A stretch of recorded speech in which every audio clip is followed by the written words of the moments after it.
Здравствуйте, смотрите в сегодняшнем выпуске. В Туркменистане отмечается День работников здравоохранения и медицинской промышленности. В Ашхабад с официальным визитом прибыл президент Казахстана.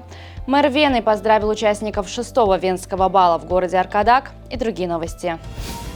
Сегодня в Туркменистане отмечается День работников системы здравоохранения и медицинской промышленности. С профессиональным праздником туркменистанцев поздравил президент Сердар Бердымухамедов.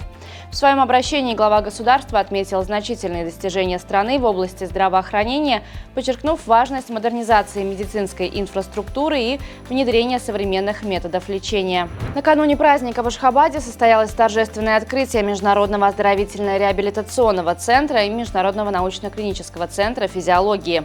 Одновременно в городе Туркменабад Лебапского вилаята введено в эксплуатацию современное предприятие по производству лекарственного препарата из солодкового корня. Выступая на церемонии открытия, национальный лидер туркменского народа, председатель Халк Маслихаты Туркменистана Гурбангулы Бердымухамедов подчеркнул, что здоровье граждан является богатством независимого государства.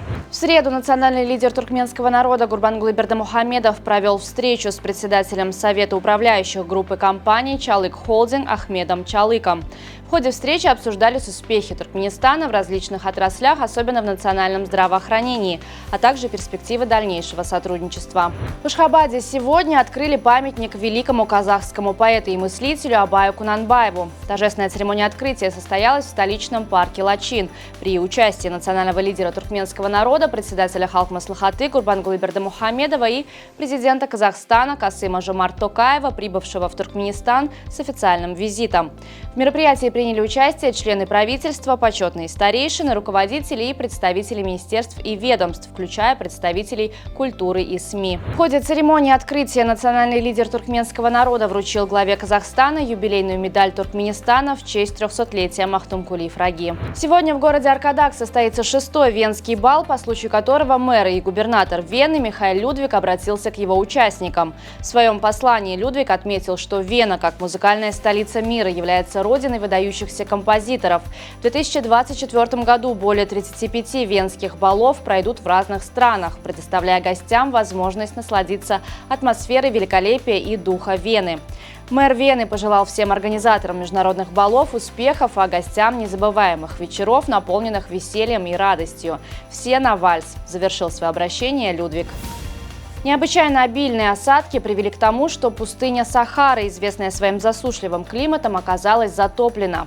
По словам местных жителей, подобного явления здесь не наблюдалось на протяжении последних 30-50 лет. По данным правительства Марокко, в некоторых регионах за 2 дня выпало годовое количество осадков. В городе Тагунит за сутки зафиксировано более 100 миллиметров дождя. Спутники НАСА зафиксировали, как вода заполнила озеро Ирики, остававшееся сухим полвека. К сожалению, стихия имела и трагические последствия. Около 20 человек погибли в Марокко и Алжире, а фермеры понесли значительные убытки из-за повреждения урожая.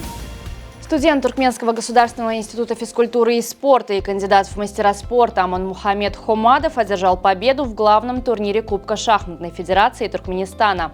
Набрав 9,5 очка из 11 возможных, Хомадов также повысил свой рейтинг до 2290 пунктов, приблизившись к титулу мастера ФИДЕ. В сентябре 2024 года Хомадов в составе сборной страны выиграл золотые медали категории B на 45-й Всемирной шахматной олимпиаде в Венгрии. Среди девушек лучший результат показала 14-летняя Джахан Реджепова из Лебапского вилаята, набравшая 6,5 очков. На сегодня это все. Желаю вам хорошего завершения дня. Увидимся завтра. И не забывайте, что Туркменпортал – ваш самый надежный источник новостей.